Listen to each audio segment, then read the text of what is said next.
দাওয়াতের কার্যক্রম শুরু করলেন।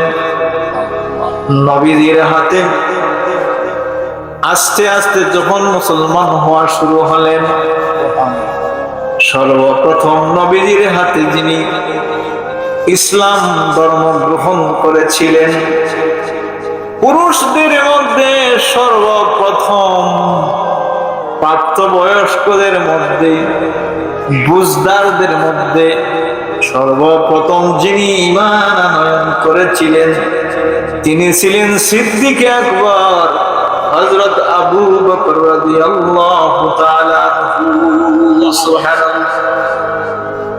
আর বালকদের মধ্যে যিনি সর্বপ্রথম নবীজির দ্বীনের প্রতি দীক্ষা গ্রহণ করেছিলেন, নবীজির ঈমান আনয়ন করেছিলেন, নবীজিকে নবী স্বীকার করেছিলেন, তিনি ছিলেন নবীজির চাচাতো ভাই আলী ইবনে আবু তালিব। সুবহানাল্লাহ। আমার নবী রহমতের নবী যখন এই কার্যক্রম শুরু করলেন, আস্তে আস্তে যখন কোরআন শরীফের আয়াত অবতীর্ণ হওয়া শুরু হলো, নবীজি কোরআন শরীফ তেলাওয়াত করতেন। কোরআন শরীফের মধ্যে এমন আকর্ষণ আমার আল্লাহ দিয়েছেন, মক্কার কাফের মুশরিকরা সেই যুগেও তারা ছিল আরবি ভাষাভাষী, তারা কোরআন শরীফ বুঝতে পারত। কোরআন শরীফের আওয়াজটা যে শুধু সুন্দর তা নয়, কোরআন শরীফের মর্ম বাণীও বড় দামি, বড় মূল্যবান।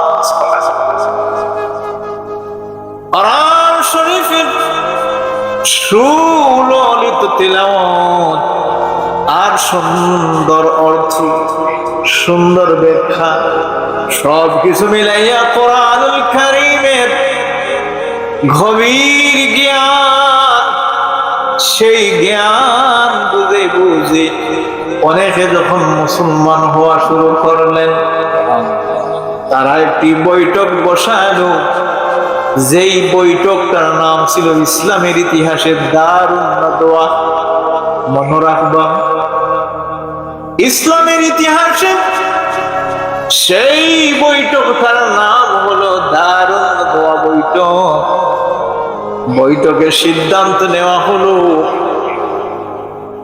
সর্বসম্মতিক্রমে রেজুলেশন করা হইল, যেই ব্যক্তি আব্দুল্লাহর বেটা মুহাম্মদকে জীবন্ত আমাদের কাছে আনিয়া হস্তান্তর করতে পারবে, অথবা তার মাতাকে দ্বিখণ্ডিত করতে পারবে, তার দ্বিখণ্ডিত মাথা আমাদের কাছে নিয়ে আসবে, তার জন্য রয়েছে আকর্ষণীয় 100 উট পুরস্কার। কথা বুঝা যায়? 100 উট। সেই বৈঠকের মধ্যে একজন মানব ছিলেন, যেই মানব সেই যুগে তো সাহসী ছিলেন, বীর ছিলেন। আমার নবীও কোনদিন দোয়া করেছিলেন, আল্লাহ 2 ওমর থেকে 1 ওমরকে ইসলামের জন্য কবুল করো। হযরতে ওমর রাদিয়াল্লাহু তাআলা আনহুর নাম ছিল ওমর, আর আবু জেহেলের একটা নাম ছিল ওমর। আমার আল্লাহ রাব্বুল আলামিন ওমর ইবনে খাত্তাবকে ইসলামের জন্য কবুল করলেন। আমার নবী দেখে দারুন নাদওয়া বৈঠকে যখন সিদ্ধান্ত হইল মুহাম্মদের মাথা অথবা মুহাম্মদ সাল্লাল্লাহু আলাইহি সাল্লামকে সশরীরে যে আমাদের কাছে অর্পণ করতে পারবে, তার জন্য রয়েছে আকর্ষণীয় 100 উট পুরস্কার, তখন খাত্তাবের বেটা ওমর তিনি দাঁড়িয়ে বললেন, খাত্তাবের বেটা ওমর জীবিত থাকা অবস্থায় এই পুরস্কার আর কেহ অর্জন করতে পারবে না, এই পুরস্কার তো আমারই জন্য। এখানে সুবহানাল্লাহ না, এখানে নাউজুবিল্লাহ। কেন নাউজুবিল্লাহ? নবীজিরে হত্যা করতো, নবীজিরে জীবন্ত নিয়ে আমার শিকল রাত দেওয়ার লাগি। নাউজুবিল্লাহ। হযরতে ওমর খাত্তাবের বেটা ওমর ইসলাম কিন্তু তখন গ্রহণ করেন নাই।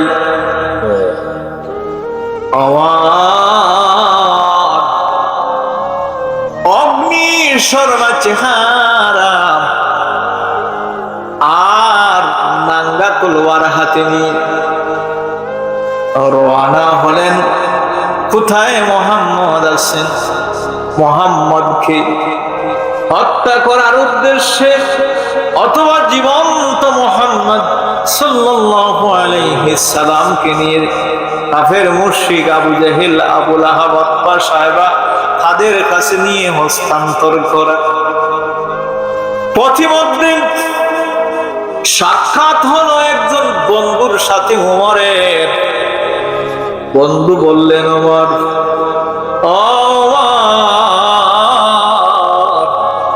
কোথায় যাচ্ছ রে ওমর? বলে মুহাম্মাদের মাথা দিয়ে খণ্ডিত করার জন্য যাচ্ছে। বন্ধু বললেন, ওমর মুহাম্মদ সাল্লাল্লাহু আলাইহি সাল্লামকে হত্যা করার আগে নিজের পরিবারের খবর রাখনি রে ওমর। ওমর বললেন, কি খবর? আমার পরিবারের খবর কি? বন্ধু বললেন, ওমর তোমার একজন বোন, ওমর রাদিয়াল্লাহু তাআলা আনহুর একজন বোনের নাম ছিল ফাতেমা। নবীদের মেয়ে যিনি, তিনি নন, উমরের বোন ফাতেমা। বন্ধু বললেন, ওমর অগ্নিশর্মা চেহারা নিয়ে মুহাম্মদ সাল্লাল্লাহু আলাইহি সাল্লামকে হত্যা করার জন্য বাহির হয়েছে। তুমি কি জানো না রে ওমর, তোমার বোন ফাতেমা এবং তোমার ভগ্নী প্রতিবনী জামাই, তারা দুইজন ইসলাম গ্রহণ করে ফেলেছেন মুহাম্মদের হাতে। ইসলাম ধর্ম গ্রহণ করেছেন? বলে হ্যাঁ। আশ্চর্য হওয়ার কিছু নাই, যা বলছি তাই সত্য রে মুহাম্মদ। আগে তোমার ঘর ঠিক করো, এরপরে মুহাম্মদকে গিয়ে হত্যা করবা। অগ্নিশর্মা ওমর, অগ্নিশর্মা ওমর নাঙ্গা তলোয়ার হাতে। হযরতে ওমর ইবনুল খাত্তাব মুহাম্মদুর রাসূলুল্লাহকে হত্যা করার উদ্দেশ্যে যখন যাত্রা দিল,